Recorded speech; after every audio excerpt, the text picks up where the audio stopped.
નમસ્કાર વિદ્યાર્થી મિત્રો, સ્વાગત છે તમારું YouTube ચેનલની અંદર. ધોરણ 4 ની અંદર વિષય આસપાસ પર્યાવરણ એમની અંદર અલગ અલગ સ્વાધ્યાયપોથીના પ્રશ્ન જવાબ જોઈએ છીએ. તેમાં આજે આપણે જોવાના છે 5મા પાઠમાં આવેલા પ્રશ્ન જવાબ. જે 5મો પાઠ છે અનિતા અને મધમાખીઓ, અનિતા એન્ડ ધ હનીબીસ. આ પાઠને લગતા દરેક નાના મોટા પ્રશ્ન જવાબની આપણે ચર્ચા કરશું. તો વિડીયો સુધી જોજો. વિડીયો ગમે તો લાઈક કરજો અને તમારા મિત્રો પણ વિડીયો શેર કરજો.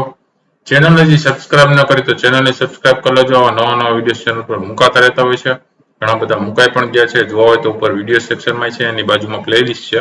પ્લેલિસ્ટમાં ધોરણ 4 ના સ્વાધ્યાયપોથીનો અલગથી પ્લેલિસ્ટ છે. એમાં ઘણા બધા વિષય વાઇઝ વિડીયોઝ મુકાઈ ગયા છે, એ પણ જોઈ લેજો. પરીક્ષા લક્ષી મોસ્ટ એમપી પ્રશ્નોમાંથી જોવા મળશે. બરોબર, એટલે વિડીયો દ્વારા તમને માહિતી મળે, પરીક્ષાની તૈયારી પણ તમે કરી શકો. તો આવા વિડીયો દ્વારા માહિતી મળતી રહેશે. બરોબર, તો શરૂઆત કરીએ પહેલા પ્રશ્નથી. નીચેના દરેક પ્રશ્નના ઉત્તર માટે આપેલા વિકલ્પમાં સાચો વિકલ્પ શોધીને તેનો ક્રમ અક્ષર આપેલા ખાનાની સામે અબકડ જે આવતું હોય એ લખવાનું છે. બરાબર,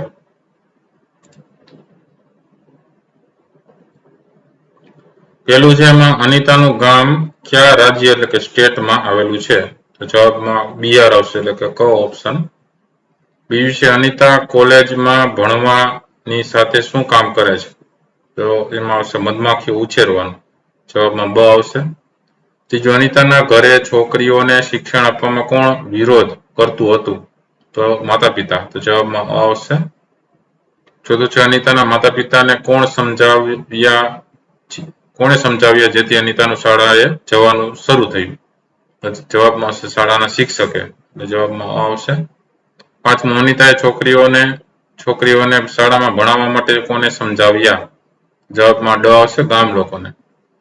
છઠ્ઠું છે અનિતાના વિસ્તાર એટલે કે રિજિયનમાં શાના વૃક્ષો વધુ થતા હતા? તો લીચીના વૃક્ષો વધુ થતા હતા. તો જવાબમાં બ આવશે. સાતમું મધમાખીઓના ઉછેર માટે યોગ્ય સમય કયો છે? તો જવાબમાં ડ આવશે, ઓક્ટોબર થી ડિસેમ્બર. આઠમું મધમાખીઓ સિવાય કયા જંતુઓ ફૂલોની આસપાસ જોવા મળે છે? તો જવાબમાં ક આવશે, પતંગિયા, બટરફ્લાઇઝ. નવમું છે મધમાખીઓ સિવાય કયા જંતુઓ સમૂહમાં રહે છે? તો જવાબમાં ક આવશે, કીડીઓ. બીજો પ્રશ્ન છે યોગ્ય શબ્દ વડે નીચેના દરેક વિધાનમાં ખાલી જગ્યા પૂરવાની છે. જેમાં જોઈએ પેલું છે અનિતાનું ગામ ખાલી જગ્યા જિલ્લા એટલે કે ડિસ્ટ્રિક્ટમાં આવેલું છે. તો જવાબમાં આવશે મુઝફ્ફરપુર. બીજું છે અનિતા નાની હતી ત્યારે ખાલી જગ્યા ચરાવતી હતી. તો જવાબમાં આવશે બકરીઓ. ત્રીજું મધમાખીઓના ઘરને ખાલી જગ્યા કહે છે. તો જવાબમાં આવશે મધપૂડો. ચોથું મધમાખીઓને ઉછેરીને ખાલી જગ્યા મેળવવામાં આવે છે. તો જવાબમાં આવશે મધ. પાંચમું મધમાખીઓને ખાલી જગ્યા વૃક્ષના ફૂલો ખૂબ ગમે છે. તો જવાબમાં આવશે લીચી. છઠ્ઠું લીચીના વૃક્ષને ખાલી જગ્યા માસમાં ફૂલો આવે છે. તો જવાબમાં આવશે ફેબ્રુઆરી મહિનામાં. સાતમું અનિતા કોલેજમાં ભણવા માટે ખાલી જગ્યા દ્વારા શહેરમાં જાય છે. તો જવાબમાં આવશે સાયકલ. આઠમું ઈંડા એટલે કે એગ્સ આપવાનું કાર્ય ખાલી જગ્યા કીડી કરે છે. તો જવાબમાં આવશે રાણી કીડી. ત્રીજો પ્રશ્ન છે નીચેના વિધાનમાં સાચા વિધાન સામે સાચાની અને ખોટા વિધાન સામે ખોટા નિશાની કરવાની છે. તો જોતા જઈએ. પેલું છે અનિતા પતંગિયા ઉછેરવાનું કામ કરે છે. તો જવાબમાં આવશે ખોટું. બીજું છે અનિતાના માતા પિતા છોકરીઓને શાળામાં ભણવા મોકલવાના વિરોધી હતા. તો જવાબમાં આવશે સાચું. ત્રીજું છે સરપંચના સમજાવવાથી અનિતાને શાળામાં ભણવા મળ્યું. તો જવાબમાં આવશે ખોટું. ચોથું છે અનિતાને મધમાખીઓ ઉછેરવાની એક પેટીમાંથી 2 કિલોગ્રામ મધ મળતું હતું. તો જવાબમાં આવશે ખોટું. પાંચમું છે લીચીના ફૂલો પર મધમાખીઓ વધારે આવે છે. એમાં આવશે સાચું. છઠ્ઠું છે લીચીના વૃક્ષને ઓક્ટોબર મહિનામાં ફૂલો આવે છે. તો જવાબમાં આવશે ખોટું. સાતમું છે ઓક્ટોબર થી ડિસેમ્બર મહિના દરમિયાન મધમાખીઓ ઈંડા આપે છે. તો જવાબમાં આવશે સાચું. આઠમું છે અનિતાએ નાના બાળકોને ભણાવીને મધમાખીઓ ઉછેરવાના રૂપિયા ભેગા કર્યા. તો જવાબમાં આવશે સાચું. પ્રશ્ન નંબર 4 છે બંધબેસતા જોડકા જોડવાના છે. વિભાગ અ સામે વિભાગ બ જોડતો જવાનો છે. તો જોઈએ એમાં પેલું છે લીચી. લીચી છે એ વૃક્ષ છે. તો પેલામાં આવશે ઈ. બીજું છે બોચાહા.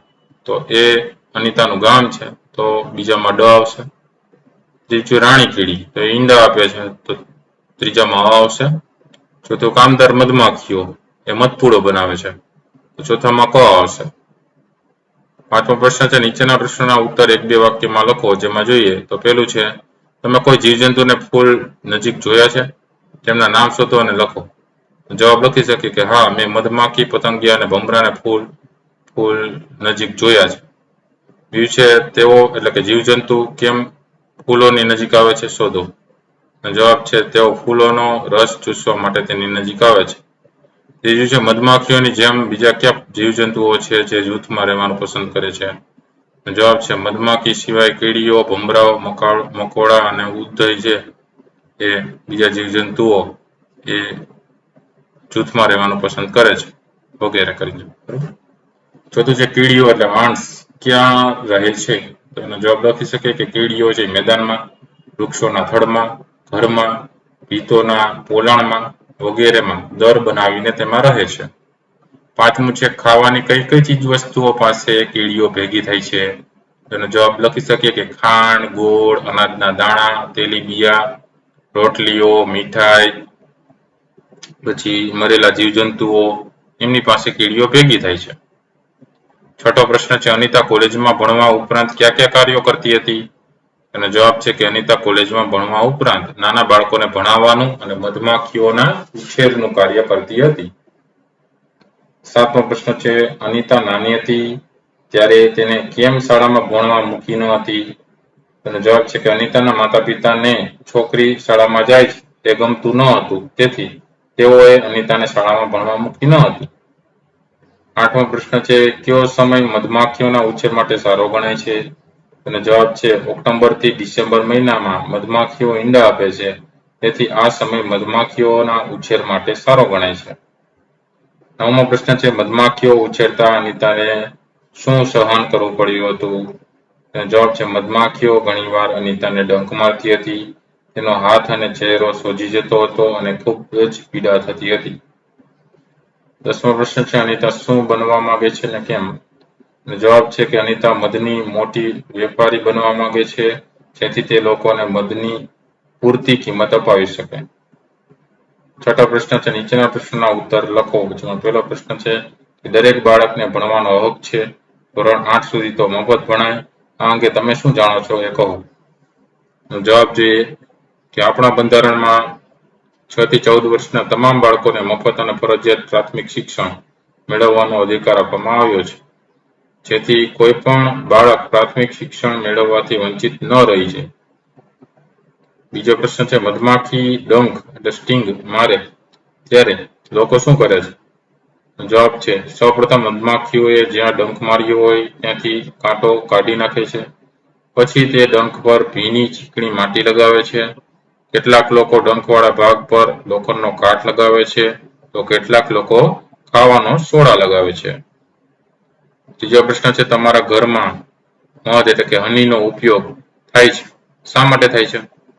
જવાબ લખી શકીએ આ થાય છે પહેલું ઘરના કોઈ સભ્યને ઉધરસ થાય ત્યારે મધ હળદરનું મિશ્રણ દવા તરીકે, બીજું પૂજન વખતે પંચામૃત બનાવવા માટે, ત્રીજું સૌંદર્ય પ્રસાધન તરીકે એટલે મેકઅપ ને એ બધું, પછી ચોથું ગરમ પાણીમાં લીંબુનો રસ અને મધનું મિશ્રણ ચરબી ઘટાડવા માટે. ચોથો પ્રશ્ન છે અનિતાએ મધમાખી ઉછેરની શરૂઆત કેવી રીતે કરી હતી. જવાબ છે અનિતાએ મધમાખી ઉછેરની તાલીમ પૂરી કરી અને બાળકોને ભણાવીને 5000 રૂપિયા ભેગા કર્યા હતા. તેમાંથી મધમાખી ઉછેરવાની 2 પેટીઓ ખરીદી, મધમાખી માટે ચાસણી બનાવવા ખાંડ ખરીદી અને મધપૂડો ચોખ્ખો રાખવા દવા ખરીદી. પાંચમો પ્રશ્ન અનિતાના ગામના ઘણા લોકો મધમાખી ઉછેરવાનું કામ કેમ કરતા હતા. જવાબ છે કે અનિતા રહેતી હતી તે વિસ્તારમાં લીચીના ઘણા બધા વૃક્ષો હતા. આ વૃક્ષોના ફૂલો મધમાખીઓને ખૂબ જ ગમે છે, આ કારણે ત્યાં મધમાખીઓનો ઉછેર સારી રીતે થઈ શકે તેમ હોવાથી ઘણા લોકો મધમાખી ઉછેરવાનું કામ કરતા હતા. છઠ્ઠો પ્રશ્ન છે કીડીઓ સમૂહ એટલે કે ગ્રુપ્સમાં કેવી રીતે કાર્ય કરે છે. જવાબ છે કે કીડીઓ મધમાખીઓની જેમ સાથે રહે છે અને કામ કરે છે. રાણી કીડી ઈંડા મૂકે છે, સિપાહી કીડીઓ દળની રક્ષા અને દેખભાળ કરે છે, કામદાર કીડીઓ સતત ખાવાનું શોધવાનું અને તેને દૂર સુધી પહોંચાડવાનું કાર્ય કરે છે. આમ કીડીઓ સમૂહમાં કાર્ય કરે છે. પ્રવૃત્તિઓની વાત કરીએ તો પાઠ્યપુસ્તકીય પ્રવૃત્તિઓ આપી છે, જેમાં પહેલો પ્રશ્ન છે કે તમને ગમતા ગણવેશ એટલે કે યુનિફોર્મનું ચિત્ર નીચેના બોક્સમાં દોરો અને રંગ પૂરો. અને યુનિફોર્મનું ચિત્ર તમારે દોરવાનું છે અને એની અંદર રંગ પૂરવાનો છે. બીજો પ્રશ્ન છે નીચેના બોક્સમાં ફૂલોની નજીક જોયેલા જીવજંતુઓના ચિત્ર દોરવાના છે અને રંગ પૂરવાના છે અથવા તો ચિત્રો મેળવીને ચોંટાડવાના છે. બરાબર, તમે ચિત્ર ન દોરી શકતા હોય તો શું કરવાનું? ચિત્ર છે ના જે પેજ હોય એમાંથી એ ચિત્ર છે કટ કરી શકો. બરાબર, છાપામાં પણ ઘણી વખતે એવા ચિત્રો આવતા હોય છે જીવજંતુઓના. બરાબર, જીવજંતુ તરીકે ઘણા બધા છે. કોઈ પણ જીવજંતુ તમે લગાડી શકો. બરાબર, એમાં કીડી મકોડા, પછી વંદો, બરાબર, પછી ઈયળ, કોઈ પણ જીવજંતુઓ છે એમના ચિત્રો અહીંયા લગાડી શકો. એમાં કોઈ પણ 3 ચિત્રો લગાડવાના.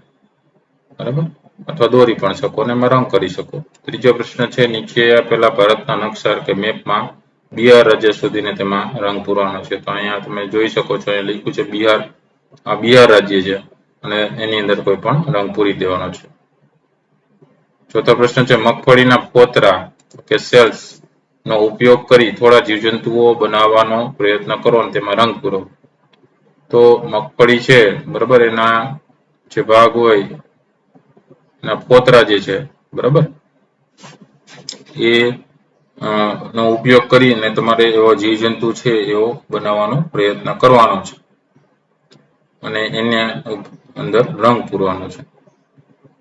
પાંચમો પ્રશ્ન છે તમે આખા વર્ષમાં શાળા માટે વસ્તુઓ પાછળ કેટલો ખર્ચ કર્યો છે ફોટો બનાવી નોંધવાનો. કે કોઈ વસ્તુ લીધી હોય શાળામાં, બરાબર, આખા વર્ષમાં શાળા માટે જે કંઈ થયું હોય અને એ કેટલા રૂપિયાની એવી છે અહીંયા લખતી જવાનું. કે પેન્સિલ લીધી છે તો કેટલો ખર્ચ થયો છે, રબર, સંચો, બરાબર, શાર્પનર, પછી બીજી કોઈ ચોપડી લીધી હોય, કોઈ શીટ લીધી હોય, બરાબર, અથવા અલગથી તમને કોઈ પ્રોજેક્ટ આપેલું હોય તો એ કોઈ પણ વસ્તુનો ખર્ચ થતો હોય તમે લખી શકો. પછી જે નીચેના દરેક પ્રશ્નના ઉત્તર માટે આપેલા વિકલ્પમાંથી સાચો વિકલ્પ અબકડમાંથી જે આવતો હોય ક્રમ અક્ષર પ્રમાણે આપેલા ખાનામાં સામે લખવાનો છે. તો એમાં જોઈએ તો પહેલો પ્રશ્ન છે કે કઈ મધમાખીઓ વગર મધફૂળો કે રસનો સંગ્રહ શક્ય નથી? જવાબમાં આવશે રાણી મધમાખી. બીજું છે એમાં કીડીના દર એટલે કે રાફડો ની રક્ષા અને દેખભાળ કઈ કીડીઓ કરે છે? જવાબમાં બ આવશે સિપાહી કીડીઓ કરે છે. ત્રીજું છે મધ શાની દવા એટલે કે મેડિસિન બનાવવા માટે વધુ ઉપયોગમાં લેવાય છે? તેના જવાબમાં આવશે ઉધરસની દવા. જવાબમાં કયો આવશે? ડ ઓપ્શન આવશે. તો આ હતા અલગ અલગ પ્રશ્નોના જવાબો.